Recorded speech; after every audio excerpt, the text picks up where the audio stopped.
I got a quote for us today. Oh yeah, go ahead. The tendency to avoid problems and the emotional suffering inherent in them is the primary basis of all human mental illness. Avoid avoidance. That's what I'd like to say. And then I went on the Wikipedia for this guy, and apparently he had extramarital affairs and didn't talk to two of his children. So, who is this? I didn't. M. Scott Peck or something. So he's not a professional of some sort. He's just some guy. No, he's a psychiatrist. But he's a psychiatrist. Well, then that's just normal, isn't it? Yeah, it's the psychiatrists specialize in their defects. We're the best at seeing our own problems. It's not we're the best at seeing our own problems. It's almost like you specialize in your defensive areas. Oh, you have well, I think that, to me, I see that more as Fairbairn's concept about the exciting object, you get something that sort of activates your almonds, so to speak, as a child, and that's what you want to specialize in. But it also means that you're not going to be able to turn that high-powered focus back on yourself. I can't do accents. I'm trying to do Jodie Foster from, Silence of the Lambs. So they can't treat themselves. You can't treat yourself. Yes. Treat thyself, physician. I agree. There's an emotional salience to the problems that you have, and usually there's a huge blind spot. I made it sound like psychiatrists see the thing. I'm saying the opposite. Like we can't see our own problems. Yeah.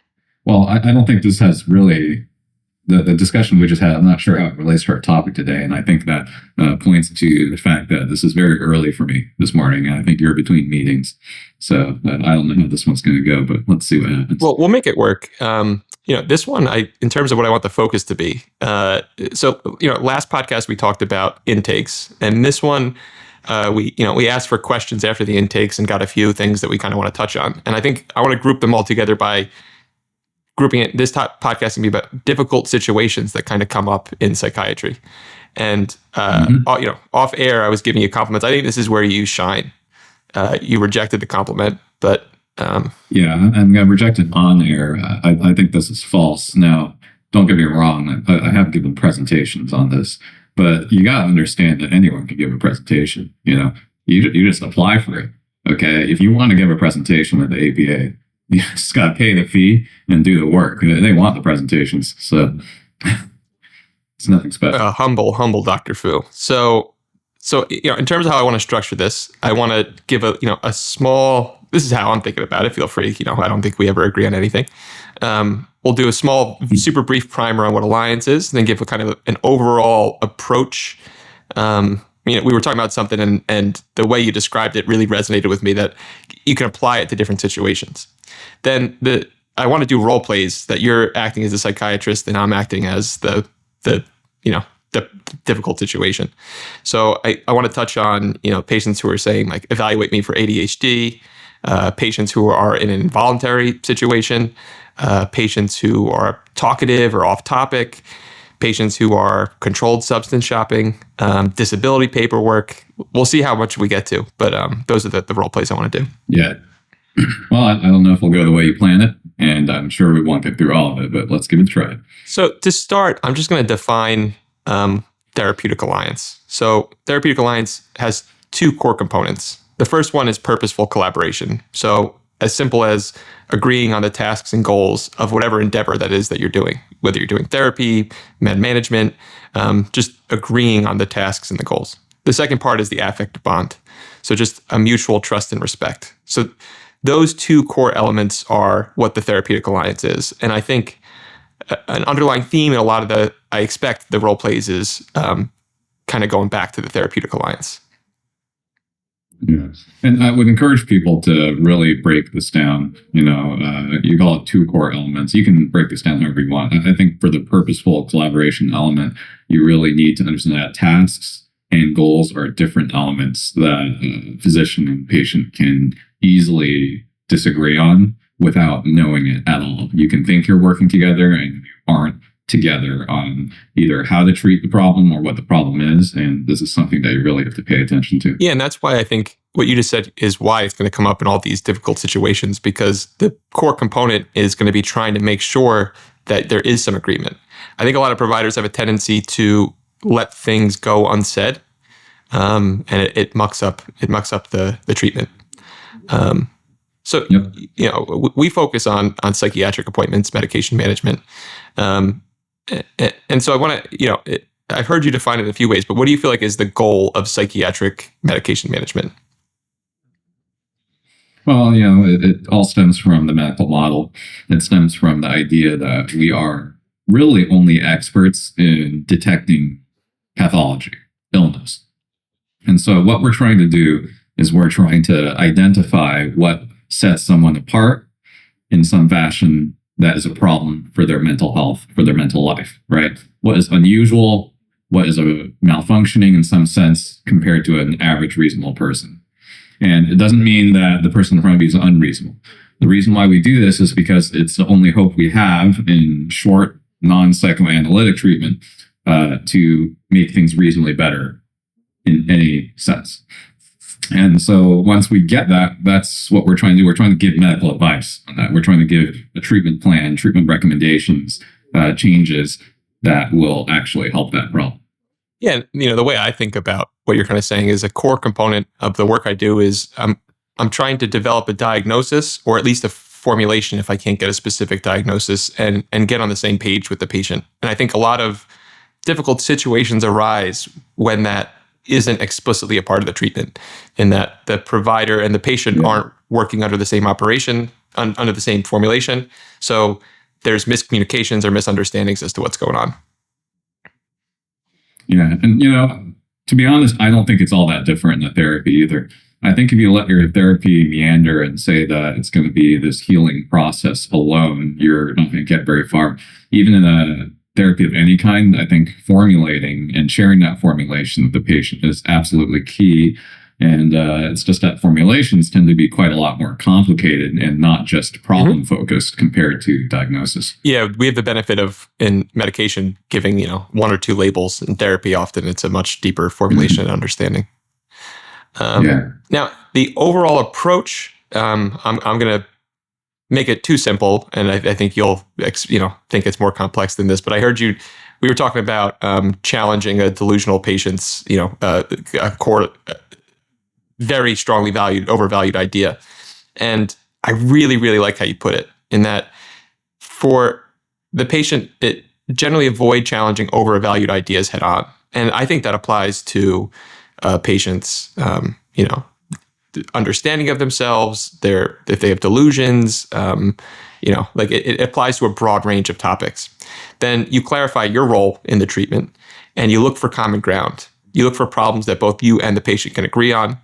And then you review the recommended solutions together, and you actively elicit the patient's feelings and opinions. So you're trying to find common ground, and trying to find something that you both agree that you guys could work on. So it's really that part of the alliance of goals and treatment. Yeah, it's kind of like you can't apply a set of rules to every situation, but that is basically more or less true of every difficult interview or encounter in psychiatry, that this is the core, that you want to find something you can work on together. And in order to do that, you have to agree that something exists. So you really have to get a good sense of the patient's values, what is important to them, what they are going to be unlikely to let go of, and try to at least work alongside it if you can't work on that together.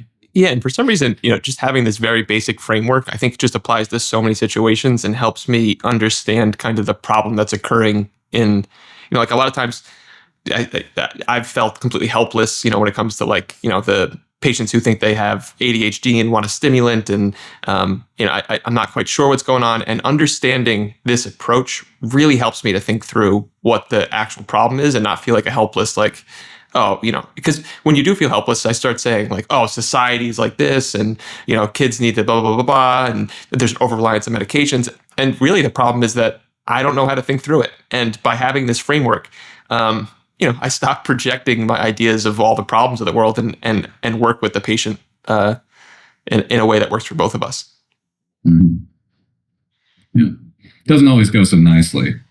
It's not like I'm having a great time with these kinds of situations or having a lot of success, by the way. Don't imagine that. You're going to make mistakes. There's going to be ruptures in the relationship, and then you'll have to repair it, or the patient will leave and find somebody else. That's just life. So yeah, let's jump right to it. For the first one, talking about patient who comes in and says, evaluate me for ADHD, and they have a very strongly held belief that ADHD is their core problem. Let's kind of think of a specific patient. So a patient who you don't see a developmental pattern consistent with ADHD. You see a lot of externalizing personality traits, but it's not like there's some clearly identifiable, like this is clearly a borderline personality disorder or something. There's maladaptive personality things going on, but there's not a clear bucket that they fit into. And this patient strongly believes, attributes all their problems to ADHD and is seeking treatment for ADHD and stimulants more specifically. Yeah, I think we should emphasize in this scenario, we are using the example of a patient who clearly does not have evidence for having ADHD. We're not talking about patients who present similarly but do have evidence for ADHD. There are both of them in the clinical population. So yeah, walk me through how you think about this. What is it that you're trying to get across to the patient? How do you navigate it? And then let's do a role play where I'm that patient. Yeah, I think I'm a little bit lucky. I see this a lot. However, my patient population, I think, is maybe a little nicer than people who are accustomed to or have to treat higher SES patients. My patients are coming in for help most of the time, and it's really more of a psychoeducation issue most of the time, not all the time. The more that somebody is coming in with a very specific outcome that they're looking for, which a lot of people feel either for real reasons that they need a stimulant, or know that even if it's not medical treatment, the stimulant will help them perform well in their career. That's going to be a little harder to actually get to some common ground with. So that's just a caveat I want to put forward. But I would say that lots of patients who come in and they have some clear idea of what their problem is already, yet that clear idea does not actually correspond to medical evidence.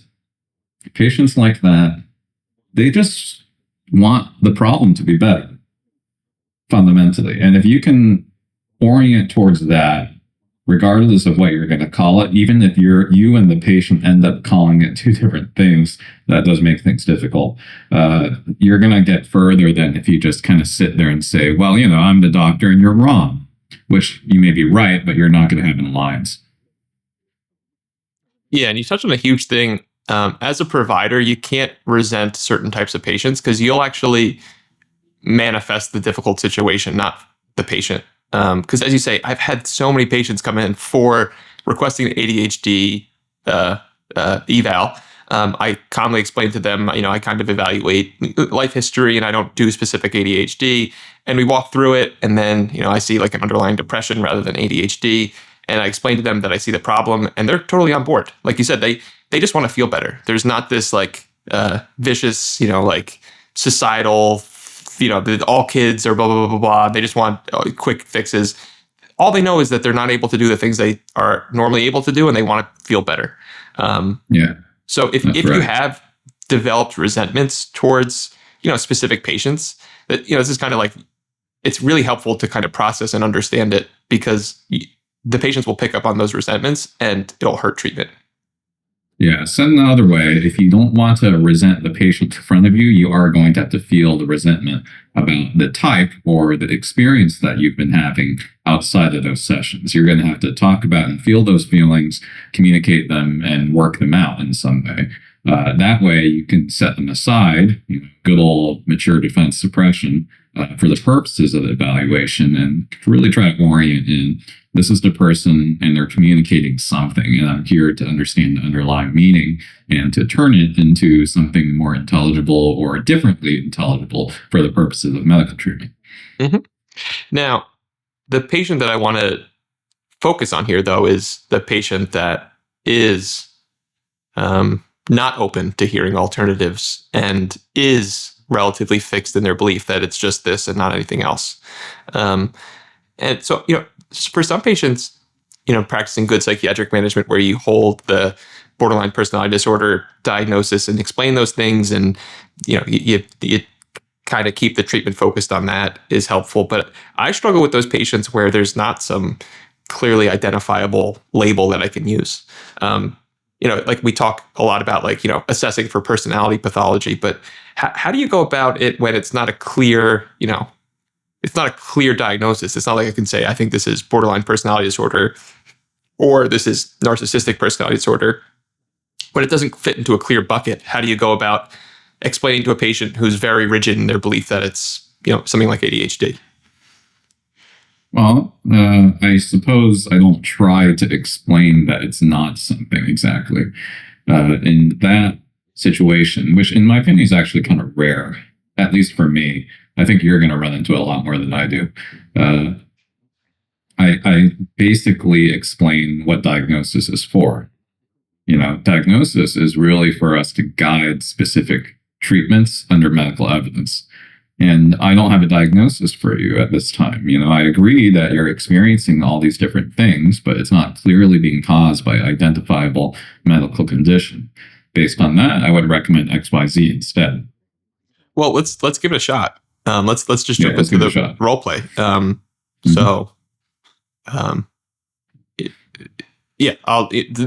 patient, you're at the stage now where you're giving the formulation and recommendation, and it doesn't include stimulants. So I'll just jump us off on the patient. So is it possible that I can kind of just get that Adderall script for this next month?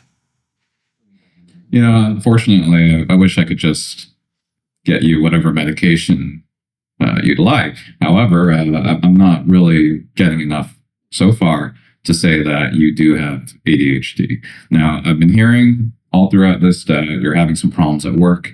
You're having problems paying attention, but I'm just not so convinced that that's simply a problem with a long-standing neurodevelopmental process. This is something that I think has more to do with other factors in your life. It might be the job that you're at.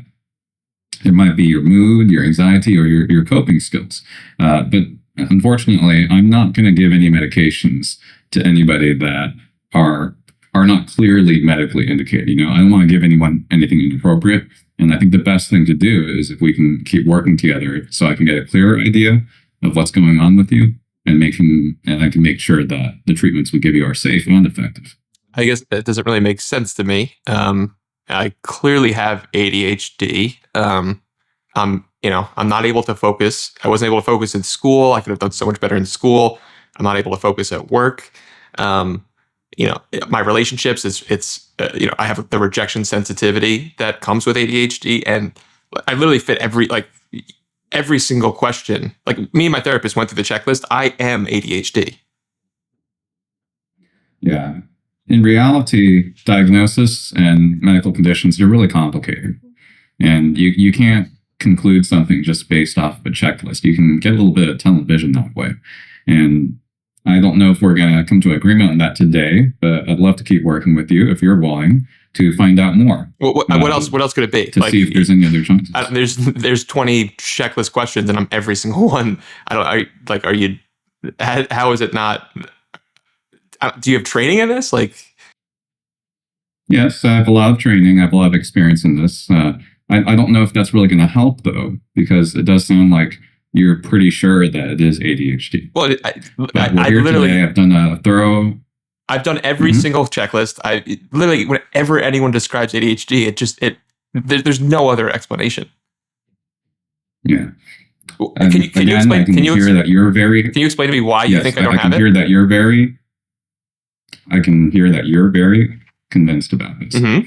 And the fact is that not everybody, and in fact, many, many people who get those checklists, who have all the situations that you've talked about, not all those people and many of those people don't have what's called ADHD. Then what is it? We are in a situation now where we have a lot of people get diagnosed with this, but stimulants are not something that it's not just a very safe medication that anyone can take. And I know you can go to another psychiatrist whenever you want. but I'd like to try to find out what this is instead. What? And that's going to take some time, because if we're going to find out things that are accurate about you, that are real, that is going to take time. Well, I've taken, in college I took stimulants and it was literally a lifesaver. Like I'm a different person who can finally function. And you say you want to find out what it is. What are the possibilities? Well, there's a broad range of things. This could be that it's a matter of your situation. It could be what you're doing in your life on top of the situation, how you respond to the stress in your life.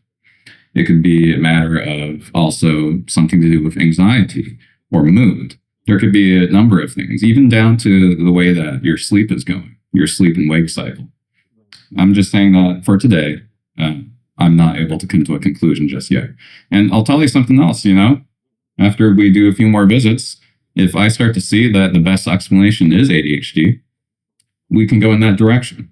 But it's just simply not something that we can do today. I literally cannot function without medications. Like these things are life-saving. And doctors like you are it's like you're scared to prescribe these medications that are going to literally save my life. I am scared. I've seen all the bad things that can happen. What are the bad things? Like, and I can see that I've seen that people can really not go anywhere in their lives because they're using what's essentially a drug. And these are drugs as well. That's the danger of them, one of the big dangers of them. So again, I can't stop you from finding someone who will simply say, yes, you have ADHD and give you a stimulant. And I'm sorry if it feels like you've wasted your time today, but I don't think you're wasting your time if you stay in treatment with me. And I'd like to keep working on this together, but this is the time we have. And how about I see you back in about 4 weeks? Awesome. That was fun. I don't think most people will be very happy about that. And also, I suppose the weakness with this is I'm probably more willing to call personality, even on the first visit. I don't call it personality disorder, but I'll point specifically to elements that I've elicited in the first contact and that interview as to what I think are possibly causing it. And that's kind of a different topic than how you're going to interpersonally handle this, because that's really about the differential diagnosis of inattention. And, we've talked about that before, but substances, sleep-wake cycle, mood disorders, anxiety disorders, trauma disorders, personality traits and disorders, and of course, psychosocial stress are all possible contributors to apparent inattention. So yeah, I try to be more specific in reality. I'm so curious. I really want you to answer this. Give me an example of how you talk about, personality traits without, because to me, I find it very easy if I can, put it in a bucket and explain that thing to them, like, borderline personality disorder. How do you do it if you pick up particular traits? Like, give me an example script of a patient with ADHD that you might have this conversation. Well, you don't have to be all that specific, but I will say things like, we learn a lot from the way we grow up. And the way we grow up tells us how to respond to situations and stress. Or on the other hand, you might say, a lot of people throughout their development were supposed to be learning certain habits and skills. And I don't think through all the things that you've been through, you had the opportunity to do that. So rather than just throwing a medication at you, I think what's important is we work on getting you those skills and habits that you weren't able to have. Ooh, I like that a lot. Yeah, that's if there's no diagnosis. If there's a diagnosis, I'm going to the whole spiel about how, personality is not about you being a jerk. Basically, it's what you've learned and who you are based on how you've been raised and the things that you've been through. And if it's causing you some problems, we have an opportunity here to change that. Just a small plug to leave a review if you can. Leaving a review will help other clinicians find our show and will let us keep making it. If you're on Apple Podcasts, open the show page, scroll to ratings and review. If you like us, tap 5 stars. If you're not sure what to put for the review, just say, "Hi, Dr. Fu." And if you're on Reddit or YouTube, leave a comment. Dr. Fu reads absolutely every single one. Let's get back to the show. Why don't we move to our next one? Why don't we do a similar one? The patient who wants a particular controlled substance.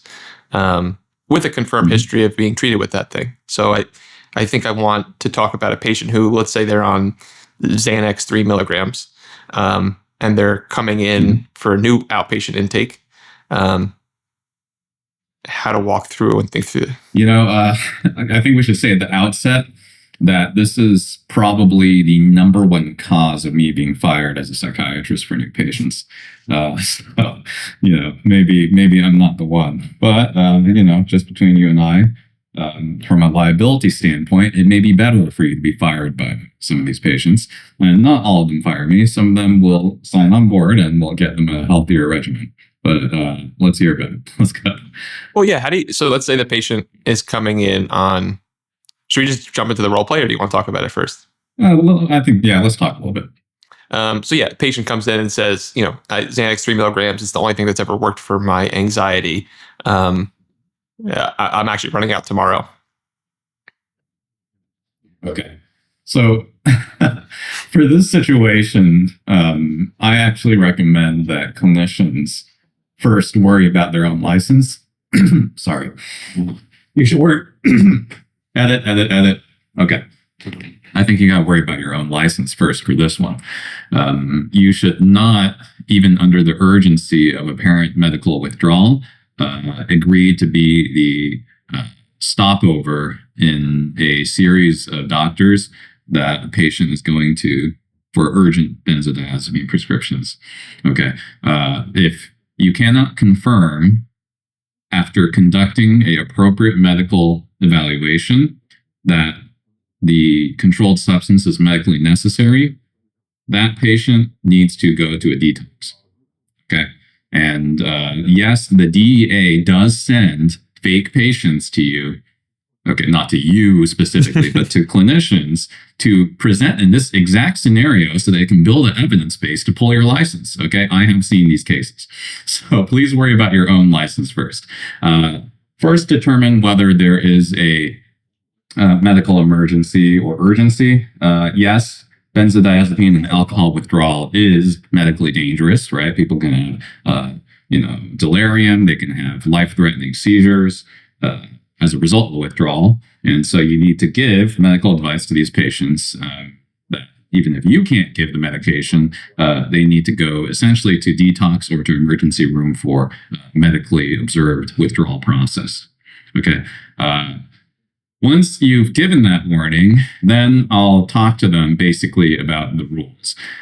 First of all, I will want to confirm in some fashion that they have been getting the controlled substance on my state record. I think every state now has a record of controlled substance prescriptions that you can look at. Now, it's not a perfect record, by the way. I've run into situations where pharmacies are not reporting it correctly for some reason. So that's one thing. And then sometimes you run into the situation where a patient is genuinely seeking some help with you, and you're trying to do a benzodiazepine taper based on street benzodiazepines. Okay. But fundamentally, what I need to do is I need to tell the patient, you need to commit today to treatment with me, and we need to commit to a tapering plan, basically a withdrawal plan that is medically safe, and that we're going to agree at the outset here that if we deviate from this for any reason, you will have to go to a detox. Otherwise, we won't be able to work together. So, yeah, I guess the part I'm struggling with is you mentioned like if it's medically necessary, and we know that there is medical necessity for benzo withdrawal. So I guess when do you willingly write the script that's a taper plan, and when do you tell them to go to an outpatient detox? Like, what if a patient says like, so when I can't go to an medically outpatient necessary, what I mean is that you've done a at least minimally adequate psychiatric evaluation to reach a diagnosis, and that there's a medical indication to prescribe that benzodiazepine for that diagnosis in the long term. Okay. You're not urgent care. You're outpatient, right? We're talking about outpatient or single encounter. And then if it depends on the plan, it depends on what is the plan for this patient. Is this a patient with bipolar disorder, a history of catatonia? I'm continuing the benzo. We don't even have to have this talk. Okay. Is this a patient that essentially has some kind of iatrogenic benzodiazepine dependence? Then we're going to talk about the plan to see how we can reduce or stop the dosage over a period of time that's equivalent to the total time that they've been on the benzodiazepine, or 2 years if they've been longer than 2 years. That's my general rule. It's not evidence-based. And then is this a patient that I believe is essentially seeking medications in a knowing way, then, well, I'm not going to give you the benzodiazepine. And if you are taking the benzodiazepines, I'm going to start giving advice about, again, detox and substance use disorder treatment. So I don't know if that answers. Yeah, let's have the scenario. So let's play out a scenario. Okay. All right. Do you want to give a shot? Sure. All right. So yeah, I've been on the Xanax 4 milligrams for the last 4 years. It's really the only thing that works. And my family member just died, so I do need to, I'm going to the funeral tomorrow. So something like detox really just is not an option. Can we kind of just prescribe the Xanax for the next month? Well, I don't think I can do a month. As we discussed earlier, I'm not going to give any medications that are not medically necessary and also a safe thing for you in the long run. What do you mean medically necessary? My opinion, I thought you also said that. If you'd let me finish, I'm sorry, if you'd let me finish. My opinion is that we can't be giving you this long term. If you really have a funeral that you have to get to, if you really can't handle it today, let's pick a date together in the next few weeks where we can get you to a medical detox center. And I'm going to give enough medication to last until then. But if we don't have you in that detox center by then unfortunately, I won't be able to give you this medication. Because I want to get a plan together with you about what we're going to do about this. And I'm telling you, this is not a good medication for you in the long run. So I guess I'm confused. You say it's medically not necessary and I'll die if I don't take it. And it's the only thing that works for my anxiety. So it's literally the most medical necessary thing I can think of. Well, if you'll die because you don't take it, you can see how that's bad for you. And I don't think that's a good treatment plan. And I don't think that's actually treating your underlying problem. I'm going to die because of the benzo withdrawal. The benzodiazepine withdrawal is a short-term thing. That's exactly the problem that we're trying to address here. So I need it for my anxiety. I simply don't agree with that. I don't think it's a good treatment. Okay, so it's the only thing that's ever worked. I've been on 30 medications, and the Xanax is the only medication that worked. You met me for 30 minutes. How do you disagree with it? It's my opinion. Other doctors will have other opinions, and I'm sorry to disappoint. I can't do anything that I don't believe in for you. You don't believe in it? And I've given you the options, and I hope you take them. Well, so what are the options? You're willing to write me a script for a short period? Only if we decide today and we agree together on what we're going to do about this in the long run. And if you want, we can try to taper you off over the next few months. I'll give you other medications. I'm going to treat you for the underlying condition. We're going to work on that both with medications and with other ways of managing anxiety. And then hopefully we'll be able to reduce it or get it down or change it in some way that's a little healthier. Or we can get you to a detox facility in the next couple of weeks. Yeah. I'm on board for that, whatever.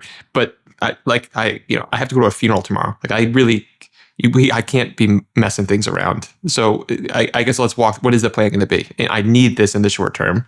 So I guess can you prescribe it to me for a week and then, would a week work? Well, I need you to agree. I need to agree about when you're going to, which of these paths you're going to take and when we're going to do it. Sure. So if you can prescribe for a week, then I'll do the detox after a week. 1 week. Okay. Well, just keep in mind, because we all have access to this controlled substance record. And so if I see this happening and you don't come back, then I'm going to know that you're not really agreeing with me about how we're supposed to treat this. And you're just trying to get about 7 days out of me. And I know this can make you very angry, but I'm telling you, I'm doing this because I really want you to be better in the long run. And I will be sending a message to whoever the next doctors are if I notice that you're not coming back and you're just going around from doctor to doctor. It's no way to live. So please think about what we talked about today. It's going to be 7 days, and we have a plan here that you're going to have a detox facility. And I'm giving you the information there. But I do hope that you follow this. How long is this detox? How long does it take? It depends. Depends on the person. You've been on this for a few months. I think that you might be able to get out, after a week or two. I have work. Really there's no way. They'll be able to sign disability paperwork for you. Okay, so you'll sign disability, and I just don't think I can get off of work for this. I'm a In the long run, we have to take time to get I'm a better lawyer. There's in like terms of this our medical isn't the kind of thing conditions. where I can just take a week off. I'm not like you. Well, I can't take a week No, off so either, yeah, but yeah. if I had a medical necessary condition, I would do it. Oh boy. All right. Well, for the interest of time, let's keep going. It doesn't really go this way, usually. Usually, it devolves into yelling and firing way before that, and it's what you do. and then you just essentially don't prescribe it. Don't prescribe it, folks. If there's not good faith discussion and work on a treatment plan, don't prescribe. All right. Next one. Refer and give instructions. Disability paperwork. So a patient who is requesting disability, and you don't quite think it's warranted. Maybe they do have a history of depression, but it's not severe enough that they shouldn't be working. How do you sort of think through whether a patient deserves? I mean, even the word deserves is crazy. Whether to provide disability. That's interesting. Some countertransference poked through there. Deserve. Yeah, that was a problem. I've noticed that different people are extremely different when it comes to disability, and that's a little bit of a problem. I think you just got to follow the rules. Okay. If you look at each particular kind of disability, there is going to be some kind of a rule set for how you determine whether someone is medically disabled. Sometimes it's extremely vague, and it just says, can't do the same work as before to the same level. And then when it's that vague, yeah, you just kind of have to make a judgment call on your end. But I would first be aware of the rules of whatever specific disability that you're signing for. Sometimes, for my area, it can be not able to do a welfare to work program for 20 hours a week. It can be cannot sit on a jury. It can be never can be employed in the whole economy ever. Okay, disability means a lot of different things. So you need to figure out what kind of disability it is first, and then and only then can you read the rules, and then you can apply it to the specific patient. On top of that, you should make some clinical judgment. What clinical judgment are we making? Everything that we're doing is supposed to be, in theory, for the good of the patient. So you need to ask yourself, by giving this disability for whatever duration, is this going to be for the long-term good of the patient or not? And to know that, you got to know the patient's current values and what they might be interested in the long run. Even if someone is going to medically qualify for, let's say, 3 months off from some demanding job, is that going to keep that patient employable in the future? Or is this employer going to probably do some shady stuff to get the patient fired? And, the patient will either have to find a different job that maybe they don't like, or is off their career, or have to wrap themselves in a lawsuit for years and years. I think when we give disability paperwork, you should also advise the patient in the same way that you do with medications about the risks and the benefits. That's what I'm thinking. So clinical consideration and legal considerations, you got to consider both. How do you do the assessment of, whether the depression is so bad they shouldn't be working? I think that's an entirely different episode. But what you have to ask, generally speaking, is, based on what I've heard and what I can see, do I have enough medical evidence to say that they are impaired to X degree, and that this impairment requires time off in order to bring them back to health? That's basically the question. Mm-hmm. This is for temporary disability. Yes. Now, how do you talk? Let's say you feel like it does, the patient does meet, that criteria. How do you talk about what they should be doing during that time off? It's very similar to the Benzo thing. I say, look, I'm hearing that you don't think you can work at all because of these panic attacks. Now, I'm also hearing that you want to be working in the long run, and that you just kind of feel like you can't do it right now. And I'm sympathetic to that, right? It's very hard to have these panic attacks. Nonetheless, I don't think simply being off of work will actually help you with your problem in the long run. You'll certainly have less panic attacks for a little while. But what we want to really do together here, what I'm hoping to do with you, is that you can be going to work or to be in stressful situations without basically getting disabled the same way that you are right now. So let's come up with a plan together. How are we going to use the time that we're going to have you off at work to get you better, to make sure that this kind of problem doesn't happen again for you? And then you discuss your treatment plan. For depression, it might be, if they have the resources, a partial hospitalization, intensive outpatient. Otherwise, it would be talk therapy, medication management, workbooks, just a whole range of treatments that we have available, right? If someone is so symptomatic that they've become substantially impaired from their baseline, that does imply that there's a significant problem and that they need more intensive treatment. So to me, those things do go hand in hand. Yeah, and I totally agree. I think I see a lot of patients be put on disability with a therapist or a psychiatrist will put them on and then not have any sort of additional treatment that they're providing. And that's, just intuitively, that's wild. It's like something about their current treatment is leading them to be this level of depressed. There needs to be a bigger focus on treatment or a different type of treatment. So I always emphasize, what are we going to be changing that's going to make things different so that we can use this time to get you back to work? I think a really helpful thing to understand is that work is a really stabilizing force in people's life. Yeah, it can be stabilizing or destabilizing. And you mentioned earlier, everyone thinks it's destabilizing, but it is stabilizing.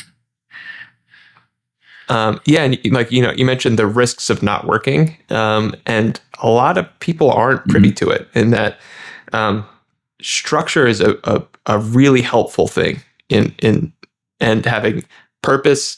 So a lot of people, when they think of work, they think it's they have a boss they don't like and the grind of having to wake up.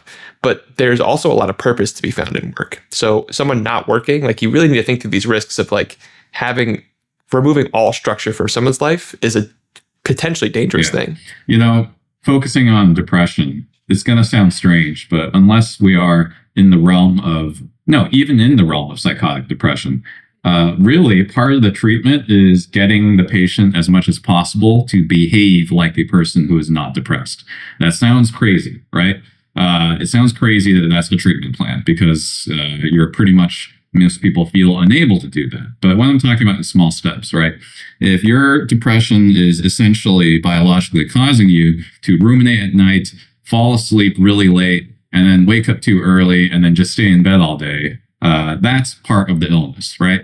Yet, if you don't make efforts, even small efforts, to use a combination of medication and behaviors to get more activities during the day and sunlight, sleep better at night, start doing some of the things that you used to do, even if you don't enjoy them, you're not going to have as quick of a recovery. You have to essentially act like a non-depressed person, even if it feels bad, even if you don't enjoy it, to the extent that you can handle it, on top of the medications to really speed the recovery from a depressive episode. Mm-hmm. And these are kind of the core principles of behavioral activation, or said in a quote, fake it till you make it. All right, why don't we move on to involuntary situations? That was one that people asked about in regards to our intake episode. Patients, developing or thinking through the alliance in a patient who doesn't want treatment, or how to, collect information from a patient who is oppositional or doesn't want to be talking to you or just wants to get the heck out of the hospital. Okay. I think you had formulated kind of a more personality type of involuntary and oppositional. We can talk about that, but I just want to note that there's a basically psychotic variety of involuntary and oppositional, and there's also a mixed variety, and they kind of handle them a little differently. But we'll start with the plan vignette. I think it's inpatient, it's admission, patients brought in by police after some kind of a suicide attempt or behavior. and also has text messages that describe suicidal intent, and the patient is demanding discharge. I wasn't suicidal. Everyone overreacted. Right. Okay.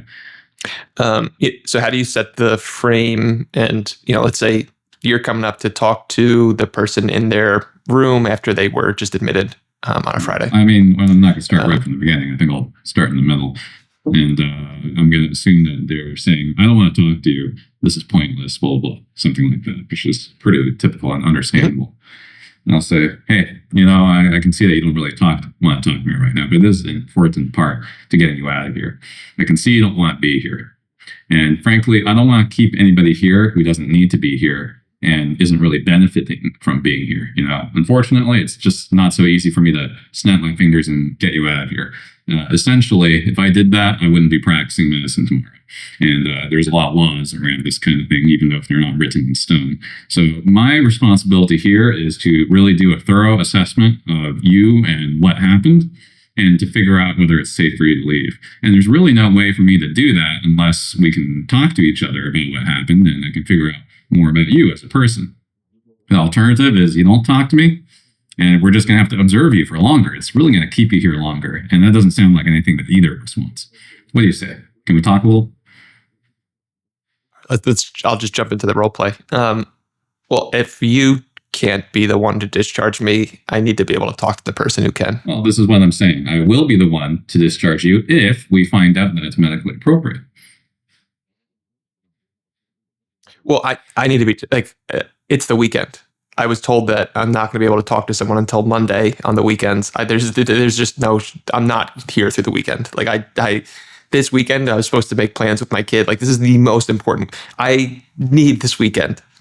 Unfortunately, I think you're in this situation now. We're in it together, and I hate to break it to you. I don't think it's very likely that you'll be leaving this weekend at all. And best case scenario, maybe you'll be out the door tomorrow night if everything is going well. And that's not a promise. That's a minimum amount of time that we're going to need to observe you. If I'm not discharged tonight, then I actually will be suicidal. Well, if that's true, I'm just going to have to post up somebody to watch you all the time. And that's really going to be prolonging how long you're going to be here. I don't think it's helping you out. Being here is the reason that I'm having trouble with my mental health. Being here is the problem. You can't keep me here when it is the problem. I need, I'm telling you right now, I'm home tomorrow morning. I get that. I don't want you here if you don't want to be here, but the rules are the rules. There are laws. There are things that I have to do. I got to do my job, and I wish I could do it. But if we don't talk, what are the rules and laws? If we don't get some more information on you, we can't let you go. What are the rules and laws? I got to do a medical assessment. We got to observe you. We got to make sure you're safe. Okay, so if I tell you all those things, then I'll be discharged tomorrow. Well, if you participate with the interview correctly, yeah. If you talk to me and we find out what's going on. I don't know if you'll be discharged tomorrow, but it's definitely going to speed things up. You just said I would be discharged tomorrow. Well, I didn't say that, but I'll say it again. It's not a guarantee, but the minimum that I'm seeing for your case right now is tomorrow night. That's the minimum. So, yeah, I guess jumping out of the role play. What do you think are the main principles that you kind of stick to when you're in those conversations? So, you have an involuntary oppositional patient. You really have to stick with the truth, I think. And, the fact is we can't just discharge people, okay? Even if we want to. Sometimes we even feel like we should. And I feel like this is something that a lot of residents struggle with. But you are obligated to act under a professional standard, a responsible standard, a standard under the law, essentially. Okay. Otherwise, you will no longer be practicing, and bad things will happen across cases. There are patients who will genuinely believe, and it will be true at the time of the interview, that they are not dangerous in some fashion, and then they will go kill themselves or hurt somebody else within 24 hours of release. This happens. And it's impossible for you to tell at the outset, and there's no real point arguing about it with a patient who is in an agitated state. So all we're going to try to do is convince them to try to calm themselves if they're capable and talk, engage in the medical process. If you're not able to, then you do have to go to collab. With a sufficiently involuntary oppositional patient, you can only make your observations based on that interview. It generally does prolong the time that they have to be involuntarily detained. And you'll just have to, call people, look at records, or simply keep them on the unit and observe what they're doing. Yeah, and this is a messy, difficult situation that we could probably spend a full episode on, but in the sake of time, I do want to talk about, as you said, there's a big difference between this type of patient and the psychotic patient. In terms of the underlying process. And for the psychotic patient, I think it's kind of useful to triangulate a little bit. I think it was Harry Stack Sullivan who wrote about conversing with the psychotic patient. Rather than looking directly at the patient, imagine that you two are two people looking out at a third party. That you should try to arrange the dynamic of the encounter instead of two people looking at each other as to two people looking out to a third party. That kind of triangulation can help a little bit with the paranoia and the fear that is inherent to the biological situation of psychosis in many cases. And so that helps you. So in that case, I will try to refer more to basically society's demands, the law itself, the regulations, and I will emphasize that I am not a free actor under that system. I cannot just say, hey, you're discharged. Okay. I am under the rules as well. We're both under the rules, and we're going to have to operate within them. And here are the options. Can you expand a little bit more as to what you mean as the two parties looking outward? Well, there's a general thing I like to think of. An interesting thing about psychiatry compared to other branches of medicine is that in most medicine, other than pediatrics, the patient is also the agent of the treatment. The patient brings themselves and wants the treatment, right? But in psychiatry, involuntary psychiatry, and also in pediatrics, the patient is not always the agent of the treatment. Sometimes the agent of the treatment is a family member, society at large, the law, anything, right? And so you need to know what's keeping the patient in treatment. Is it the patient's own volition?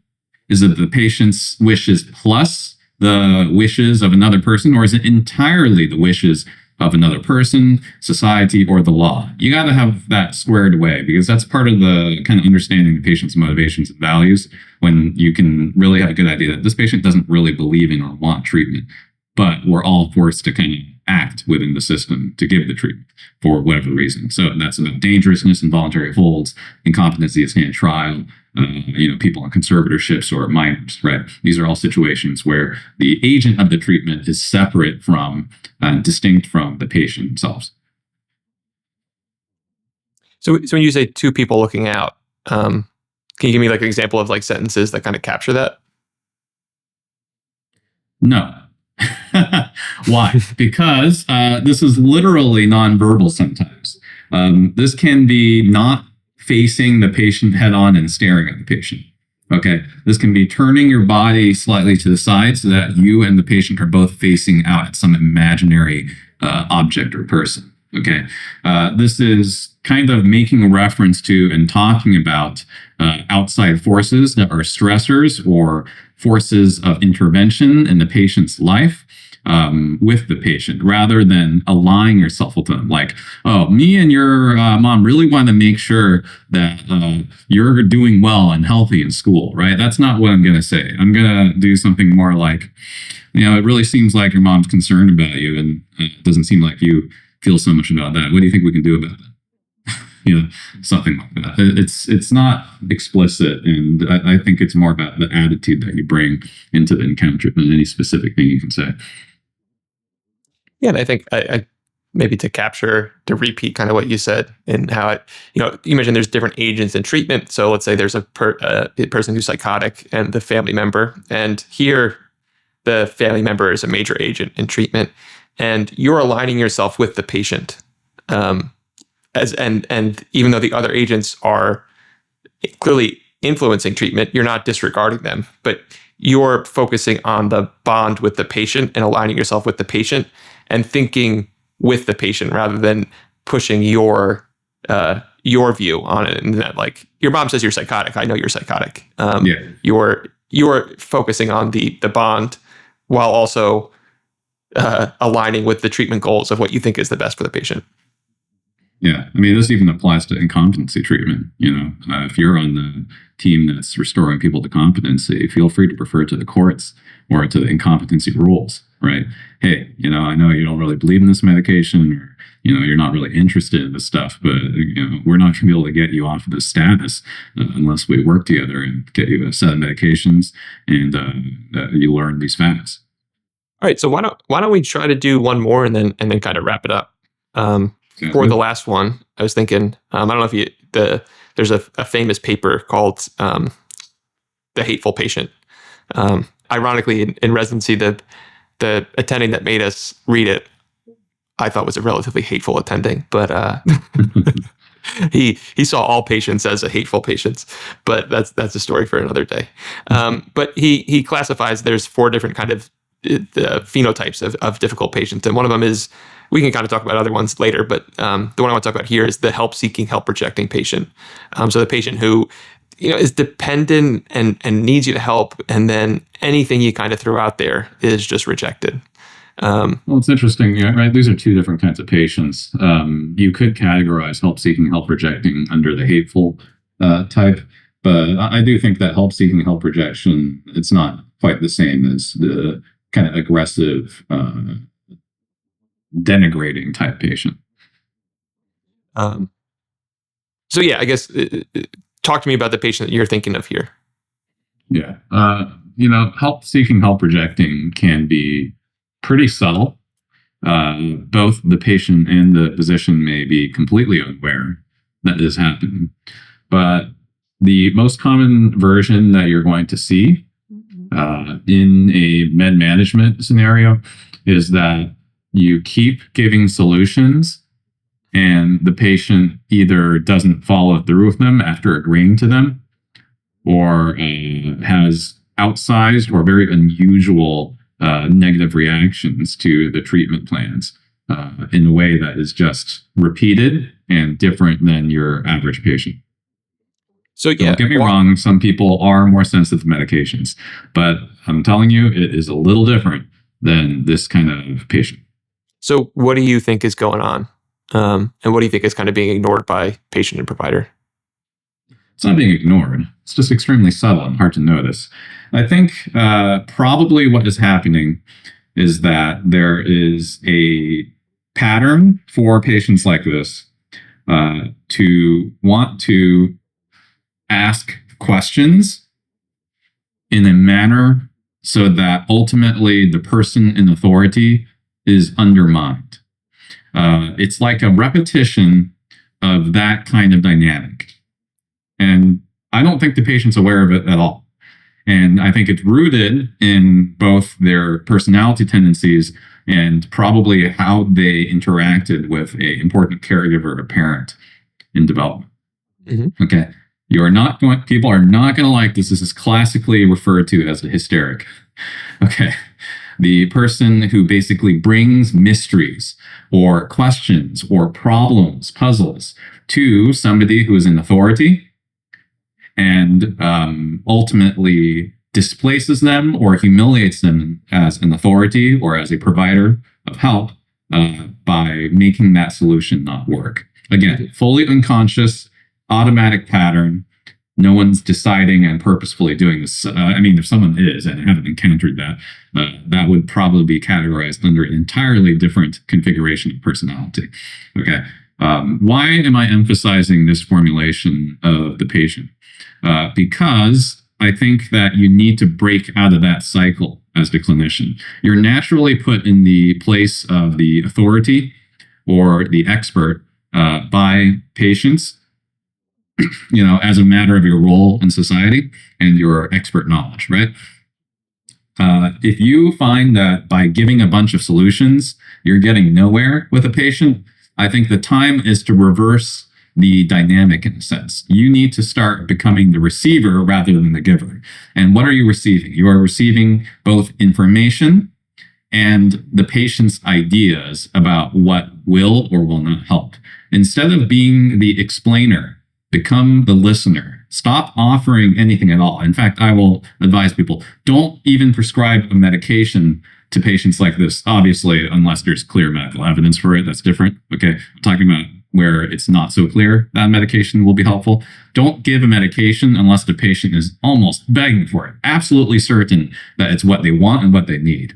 Why? Because I think there's a lot of unconscious mixed feelings about the treatment plans that this particular kind of patient is not able to access and communicate to you. So by just pressing on and trying to give instead of receive, it's going to be a problem. So how do you flip things? Well, instead of saying, hi, this is today's medication visit, I'm going to ask about XYZ, and then I'm going to recommend XYZ, which is the typical way things go, right? You become more passive. You say, okay, what do you think is important to talk about with me today? How can I help you? Tell me more, tell me more, tell me more. Well, what do you suppose should be done about that? Well, is there anything else that can be done about that? Is there anything else that can be done about that? You really don't give much information in this scenario. Now, do you make explicit what you think is going on? No. It's not a psychoanalysis. Even the psychoanalysis, if you do an interpretation about this kind of thing, you'll probably do it 100 times before it's even marginally accepted. This is more about understanding that your way of interacting, the typical way of interacting, is not working, and you need to change the way communications and information are being exchanged. All right, let's do a quick role play and then call it. So you ask your question when I come in, Doc, I'm still depressed. Like nothing's changed. I feel awful. It's a terrible thing to be feeling that way. We've tried a few things so far. I don't think they worked very well. Yeah, Where do you see yourself as these days? Where do you think you want to take the treatment? I'm excited to hear about what medication you think we should try next. Well, I don't really have any ideas at this point. I'm not sure medication will work for you. It might. We could try another thing again, but I'm not confident that it'll work. The last few haven't worked either. What do you feel like doing? Do you feel like one thing is going to be more or less useful for you than the other for the treatment of your depression? Yeah, that's what I'm curious what you think. If medications aren't what to do, like what do you recommend? I can only give recommendations. Yeah, we'd love to hear them. Understand what's going. I can only give the recommendations if we can only understand what's going on. So I suppose I'd like to know more about that. Can you tell me more about the depression so far? We've talked about it before, but I really want to get into the details. How does it really impact your life most of the time? Well, we talked about it. I have no interest in doing anything. I wake up, smoke a little bit of weed, kind of just play video games, and I don't get enjoyment at anything. Everything's miserable. I can't motivate to really do anything. But what do you suppose is the reason for that? There's all kinds of reasons that can cause a depression, right? There could be problems with using substances. There could be problems with not having enough stuff in your life. There could be all kinds of causes, even the brain or biological problem. How do you see your problem? Well, yeah, actually, that'd be, if you could help, like, how do I do more stuff in my life? I've tried and it just doesn't work. What have you tried? Making myself food, applying for jobs. I guess none of those things really stick. Mm-hmm. And let's go over that. When was the last time you tried something like this and that didn't stick? Can you walk me through that process and how that felt for you? So you see that you don't really need to give information. And frankly, this is because I've made a clinical determination for the case that giving information is actually not helping the patient for XYZ reasons.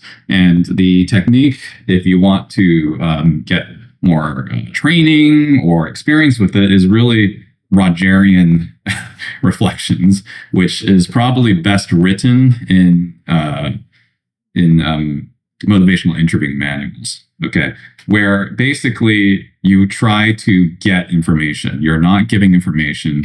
You're pulling information and values out. And I think that a lot of the time, ambivalent behavior in treatment comes from a lack of clarity into the underlying conflicts, differences in motivation and feelings, emotions of patients. So just trying to throw solutions is not going to work. Awesome. I'm being wary of time. I think we're at the hour. We don't want to bore people with 2 hours of content. Any closing remarks? I think this is going to be really helpful for people. Well, I hope so. I think what you have to understand, though, is you can try things that you hear other people do or that you see other people do.